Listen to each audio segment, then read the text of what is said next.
राधे राधे. मित्रांनो, राधाराणीचं खूप सुंदर दर्शन झालं आणि आता माझी वेळ झाली आहे पुढे निघण्याची, पुढच्या प्रवासासाठी. मी पुढे निघालो आहे ते आता नंदगावला जाण्यासाठी. नंदगाव श्रीकृष्णाच्या वडिलांचं गाव, जिथं हे संपूर्ण कुटुंब कंसाच्या छळाला, अत्याचाराला कंटाळून गोकुळ आणि मथुरेतून निघून ते नंदगावमध्ये येण्याचा निर्णय घेतात. ते येतात ते नंदीश्वर टेकडी जी आहे, म्हणजे जिथं आता आपण जाणार आहोत, त्या टेकडीच्या सभोवताली हे संपूर्ण गाव वसलेलं आहे. आणि त्या टेकडीवरती आज तिथं एक मंदिर आहे, नंदबाबा मंदिर असं म्हणतात. इथं येताना मला अजून एक रंजक माहिती मिळाली. ती अशी की आज देखील, म्हणजे 5000 वर्षानंतर देखील बरसानामधनं कुणीही आपली मुलगी नंदगावमध्ये देत नाहीत. कारण बरसानावासियांचं असं म्हणजे अशी मान्यता आहे की श्रीकृष्ण हाच आमचा एकमेव जावई, इथून पुढे दुसरा जावई होणे नाही. मित्रांनो, बरसानामधून इथं येईपर्यंत मला 20 मिनटं लागले प्रवास करायला 10 किलोमीटरसाठी. आणि जशी बरसानाची जी पाऊलवाट मी तुम्हाला दाखवली, अरुंद बोळातून आहे, अरुंद जागेतून, अगदी तशीच इथली पण मंदिराकडे जाण्याची पाऊलवाट आहे. आणि 20 मिनटात आम्ही मंदिरात वरती आलो. मंदिर परिसर भव्य आहे म्हणजे आणि सुंदर आहे.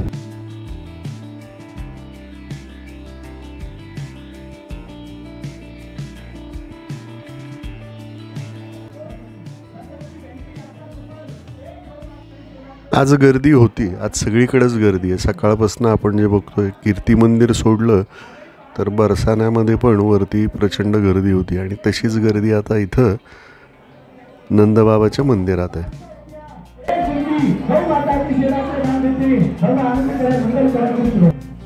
मित्रांनो, उत्तर भारतात खास करून हा जो प्रदेश आहे, म्हणजे मथुरा, वृंदावन याच्या आसपासच्या ठिकाणी इथली ही एक पद्धत आहे.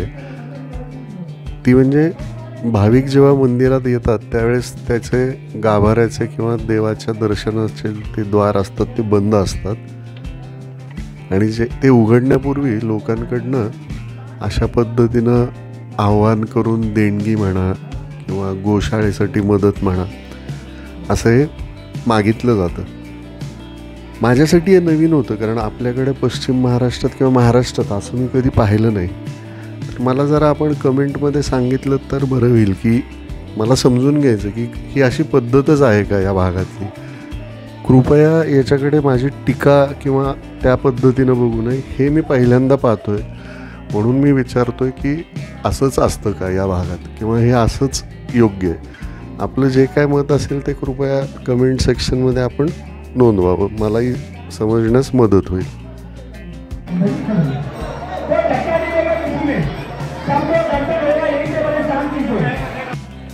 थोड्याच वेळात मंदिराचे, म्हणजे त्या गाभाऱ्याचे दारं उघडण्यात आली. आणि मग लोकांना आतमध्ये जाण्यासाठी किंवा आतमध्ये जाऊन दर्शन घेण्यास परवानगी दिली गेली होती. आपल्याला आतमध्ये 4 मूर्त्या दिसतात. मोठी मूर्ती जी आहे उजवीकडची ती आहे नंदबाबांची. नंतर आहे श्रीकृष्ण, बलराम, आणि डाव्या बाजूला जे इथून आता दिसत नाही आहे पण तिथं आहेत यशोदामाई. अशा चौघांचीही मूर्ती आहेत. मंदिर आहे. मग तिथून मग मी मंदिरात, म्हणजे मी आत नाही जाऊ शकलो कारण गर्दी तेवढी होती, म्हणून मग मी वरती मंदिराच्या छतावर येण्याचा निर्णय घेतला. मंदिराचं छत आणि हा परिसर पण खूप सुंदर आहे बरं का. मला इथं येण्याचं माझं एक मुख्य कारण होतं, म्हणजे मला इथून बरसानाची टेकडी, म्हणजे बरसाना दिसतंय का ते बघायचं होतं. पण तुम्हाला म्हणालो तसं उत्तर भारतात थंडीचा प्रकोप, थंडीचा कडाका इतका असतो की बऱ्याच वेळा दुपारपर्यंत, म्हणजे अगदी 3-4 वाजेपर्यंत धुकं असतं वातावरणात. आणि त्यामुळेच आत्ता आपण जे पाहतोय सगळा परिसर हा धुक्यात आहे अजूनही. त्यामुळं मला ते काय बरसाना इथून पाहता आलं नाही.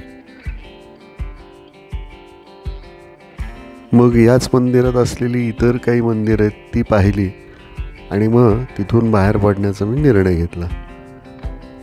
मित्रांनो, हा सर्व जो परिसर आहे जिथं श्रीकृष्णाचं बालपण गेलेलं आहे, त्यामुळं त्याच्या आठवणी, त्याच्या ज्या काही कथांमध्ये जे उल्लेख केलेले मंदिर आहेत ती इथं संपूर्ण या परिसरात विखुरलेली आहेत. अशी बरीच ठिकाणं आहेत ज्याचा उल्लेख कथांमधनं आपण वाचलेला आहे.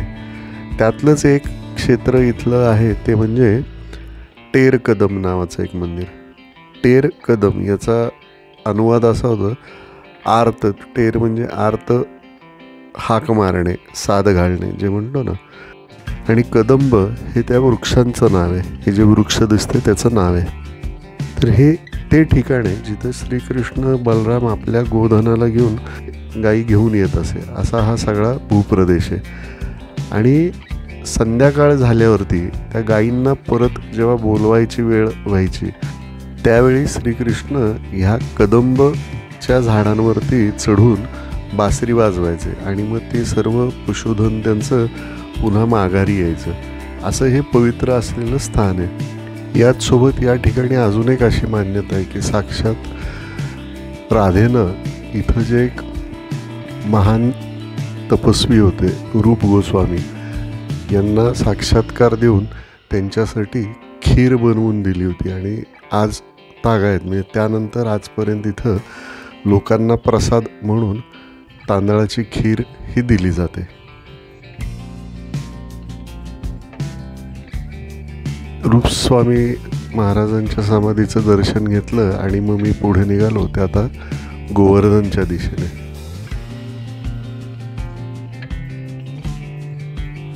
माझा प्रवास सुरू झाला ते आता गोवर्धन साधारण इथून एक 23-1 किलोमीटर होतं. जसं मी गोवर्धन गावाच्या जवळ आलो तसं मला आमच्या गाडीवाल्यानं सांगितलं की साहेब इथून तुम्हाला ई रिक्षा करायला लागेल, कारण हा जो गोवर्धन परिक्रमेचा जो मार्ग आहे याच्यावरती इतर गाड्यांना म्हणजे या डिझेल पेट्रोलवर चालणाऱ्या गाड्यांना परवानगी नाही आहे. आणि त्यामुळे इथं फक्त ई रिक्षा चालतात किंवा मग पायी परिक्रमा करते. तसं ठरल्यावरती मी एक रिक्षा केली, म्हणजे एक ठरवली आणि मग मी गोवर्धन परिक्रमेला सुरुवात केली. इथं आपल्याला रिक्षा म्हणजे भरपूर रिक्षा आहेत बरं का, आणि ते वेगवेगळ्या प्रकारे आपल्याला इथं त्यांची सेवा उपलब्ध असते. तुम्ही एकटे जर असाल आणि एकाच रिक्षातनं तुम्हाला जायचं असेल तर तिथं म्हणजे शेअरिंग पद्धतीने एक रिक्षा मिळते, ती तुम्ही म्हणजे शेअर करू शकता. दुसरा प्रकार आहे किंवा तुम्हाला संपूर्ण रिक्षा हवी असेल तर त्याचा एक ठराविक रेट आहे. आणि छोट्या परिक्रमेसाठी एक रेट आहे, मोठ्या परिक्रमेसाठी एक रेट आहे.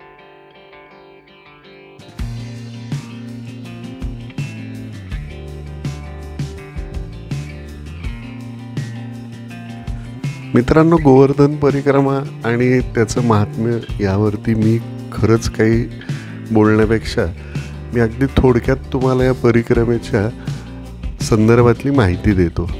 परिक्रमेला सुरुवात होते ते दानघाटी नावाचं स्थळ आहे. त्या ठिकाणावरनं परिक्रमेला सुरुवात केली जाते. परिक्रमा जेव्हा सुरू होते तेव्हा रस्त्याच्या उजव्या बाजूला पायी परिक्रमा करणाऱ्यांसाठी एक वेगळं पदपथ तयार केलेलं आहे. आणि त्या ठिकाणावरनं फक्त पायी परिक्रमा करणारे किंवा साष्टांग दंडवत घालत परिक्रमा करणारे असे वेगवेगळ्या प्रकारचे वेगवेगळ्या रूपानं परिक्रमा करणारी मंडळी आपल्याला भेटतात. या भागाला दानघाटी असं का म्हणतात असे मी विचारल्यावरती मला सांगण्यात आलं. त्याचा संदर्भ असा सांगितला जातो की जेव्हा पूर्वी इथून गोपिका मथुरेमध्ये दही दूध हे कंसाला किंवा त्या राज्यात देण्यासाठी जात असे, तर या ठिकाणावरती श्रीकृष्ण आणि त्याचे ग्वाले हे गोपिकांकडून दान स्वरूपात दही दूध हे मागत असत. हे ते ठिकाण होतं. परिक्रमा सुरू असताना रस्त्याच्या उजव्या बाजूला आपल्याला एक हे सुंदर ही वास्तू उभारलेली दिसते. ही आहे, याला म्हणतात कुसुम सरोवर. आणि हे कुसुम सरोवर याची मान्यता अशी आहे की त्या काळी राधा तिच्या मैत्रिणींसोबत इथं या सरोवराच्या आसपास असलेल्या बागांमधनं फुलं वेचण्यासाठी येत असे. आणि त्याच वेळेस श्रीकृष्णाची आणि त्यांची भेट होत असे.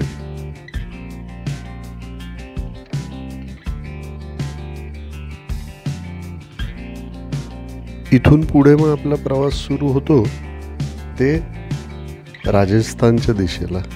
होय, राजस्थान. कारण गोवर्धन पर्वताचा काही भाग हा राजस्थानात पण आहे आणि उत्तर प्रदेशमधनं प्रवास करताना एखाद किलोमीटरसाठी आपला प्रवास राजस्थान राज्याच्या भागातूनही होतो. पण तत्पूर्वी आता आपण आलो ते मानसी गंगा. हे जे स्थान आहे हे या परिक्रमेचं सगळ्यात महत्त्वाचं स्थान मानलं जातं की इथूनही परिक्रमा सुरू केली जाते. मानसी गंगेमध्ये स्नान करणे, कुंडात या स्नान करणे किंवा या पाण्याचं प्राशन करणे असं मानलं जातं की सर्व पापनाश होतात. परिक्रमा पण आपण इथून सुरुवात करायची असते आणि त्याची सांगताही इथं केली जाते अशी इथली मान्यता आहे. मित्रांनो, ही जी परिक्रमा आहे, जसं मी तुम्हाला सुरुवातीला सांगितलं की यात 2 प्रकारचे, एक छोटी परिक्रमा आणि मोठी परिक्रमा. जशा या 2 प्रकारच्या परिक्रमा आहेत म्हणजे अंतराच्या दृष्टीनं, तशी इथली परिक्रमा करणाऱ्यांची पद्धतही वेगवेगळी आहे. वेगळी म्हणजे काय, आता माझ्यासारखे जे आहेत, जे म्हणजे मला याची काहीच माहिती नव्हती म्हणून मी रिक्षा ठरवली आणि मी या मार्गावरनं फक्त फिरतोय. म्हणजे याला परिक्रमा नाव देऊया आपण, पण मी खरं तर फिरतोय इथून. दुसरं असं आहेत की जे पायी चालणार आहेत, म्हणजे ज्यांनी काही संकल्प केलेला असतो, एक नवस म्हणतो आपण तसं, त्यासाठी ही परिक्रमा करणार आहेत. काही जण असे आहेत की जे रोज आहेत, म्हणजे या भागात वृंदावन आणि मथुरा भागातले काही संन्यासी योगी पण आहेत की जे रोज एक परिक्रमा करतात. रोज 10 परिक्रमा करणारे पण आहेत इथं. काही मंडळी अशी आहेत की वर्षातून एकदा येतात, ज्यांच्यासाठी वर्षातून एक दिवस त्यांचा ठरलेला असतो, ते येतात आणि परिक्रमा करतात. एक परिक्रमा मला इथं आत्ता जी बऱ्याच ठिकाणी मी पाहतोय ती म्हणजे दंडवत, साष्टांग दंडवत परिक्रमा. म्हणजे साष्टांग दंडवत घालायचा, उभं राहायचं आणि परत पुढचं पाऊल उचलून परत अजून एक दंडवत, अशी साष्टांग दंडवत परिक्रमा आहे. त्याचसोबत मला अजून एक म्हणजे एक कठोर परिक्रमा म्हणता येईल याला. मी असे काही थोर व्यक्ती पाहिले तिथं की ज्यांनी 108 साष्टांग नमस्कार, म्हणजे जागेवर उभं राहून 108 साष्टांग नमस्कार घालायचे. त्याला 1 असं मोजायचं, पुढचं पाऊल टाकायचं, पुढचं पाऊल टाकल्यावरती पुन्हा 108 दंडवत घालायचे आणि पुढं जायचं. अशा पद्धतीनं परिक्रमा करणार आहेत. हे खूप माझ्यासाठी अनोखं होतं आणि खूप छान आहे हे सगळं.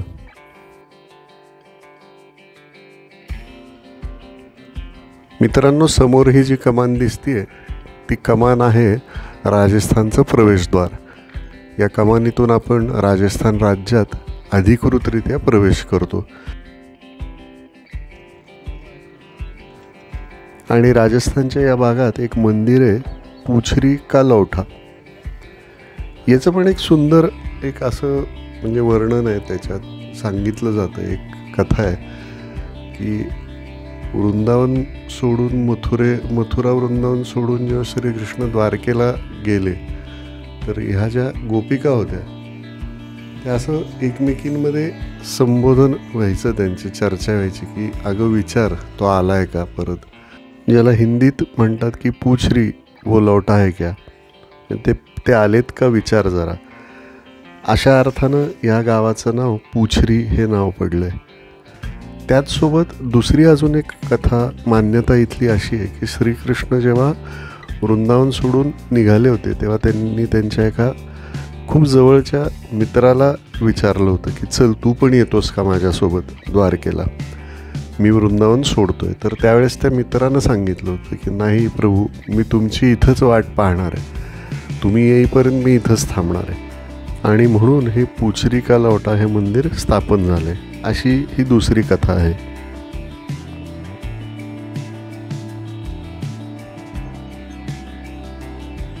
मंडळी, इथून आपण पुढे निघतो ते येतो ते खूप महत्त्वाचं ठिकाण, ते म्हणजे जैतपूर गाव. या जैतपूर गावामध्ये जे मंदिर आहे ते आहे श्री मुखारविंद मंदिर. मुखारविंद म्हणजे हे ते स्थान आहे जिथं श्रीकृष्णानं गोवर्धन पर्वत उचललेला आहे आणि गोवर्धनाचं मुखही इथं आहे असं मानलं जातं. मित्रांनो, हे आहे ते स्थान मुखारविंद मंदिर. इथं गोवर्धन पर्वत करंगणीवरती श्रीकृष्णानं उचलला आणि मग इंद्राचा तो अहंकार नष्ट केला.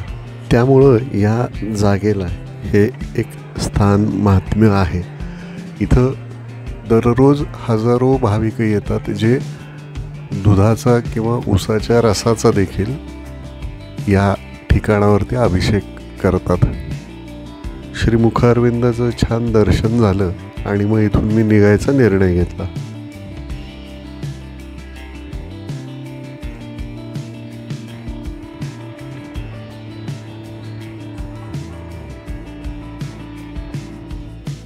तिथून पुढे आपण येतो ते हे आहे उद्धव कुंड. उद्धव कुंडाचे म्हणजे त्याचाही एक इतिहास आहे, याचं एक स्थान महात्म्य आहे. इथं मंदिर पण आहे. त्या मंदिरात थोडा वेळ घालवला, कुंडावरती आलो आणि मग निघताना मंदिरात नमस्कार केला आणि मी माझ्या पुढच्या प्रवासासाठी बाहेर पडलो.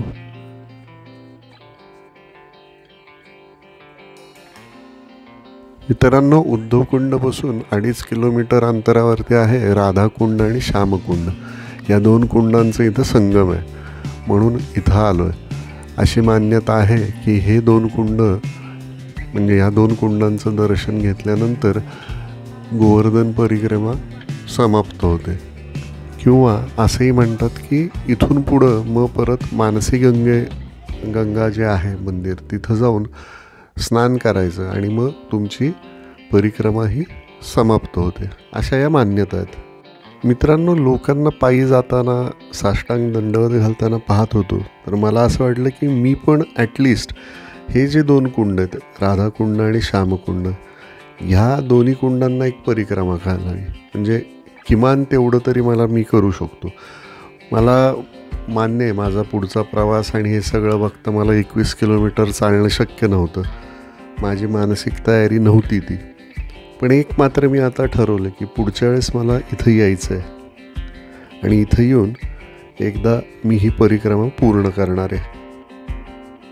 मित्रांनो, मला ह्या निमित्तानं आपल्या सर्वांना पण एक प्रश्न विचारायचा आहे, जो मला बऱ्याचदा जाणवतो. मला आपण कमेंट्समध्ये बऱ्याचदा बरेच काही प्रश्न विचारले जातात माझ्या प्रवासासंदर्भात. तेव्हा मला असं जाणवतं की कित्येक जणांची अशी इच्छा असते की त्यांनाही अशा प्रकारचे प्रवास करण्याची इच्छा आहे. कदाचित त्यांना माझ्यासोबतही यायचं असतं. तर मी जसं आता म्हणालो आहे की मी पुन्हा वृंदावन मथुरा इथं येणार आहे आणि एकदा तरी ही गोवर्धन परिक्रमा करणार आहे. आपल्यापैकी आपल्यालाही असंच काही वाटत असेल आणि आपल्यापैकी कोणाला किंवा आपल्यालाही माझ्यासोबत येण्याची इच्छा असेल, तर मला वाटतं आपण तसं त्या संदर्भात एक संवाद करावा का. जर आपल्यापैकी जर कोणाला अशी काही इच्छा असेल, वाटत असेल, तर कृपया कमेंटमध्ये तसं आपलं मत नोंदवावं. मग त्या दिशेनं आपल्याला पुढे एक चर्चा आयोजित करता येईल. तर मित्रांनो, असा होता माझा 1 दिवसाचा प्रवास, जो मी 2 भागांमध्ये दाखवायचा एक छोटासा प्रयत्न केला आहे. आपल्याला जर का माझा हा प्रवास आवडला असेल तर माझ्या चॅनलला लाईक करा, शेअर करा, सबस्क्राईब करा आणि लवकरच भेटूया उद्याच्या पुढच्या प्रवासात. Till then, stay happy, stay connected. Thank you.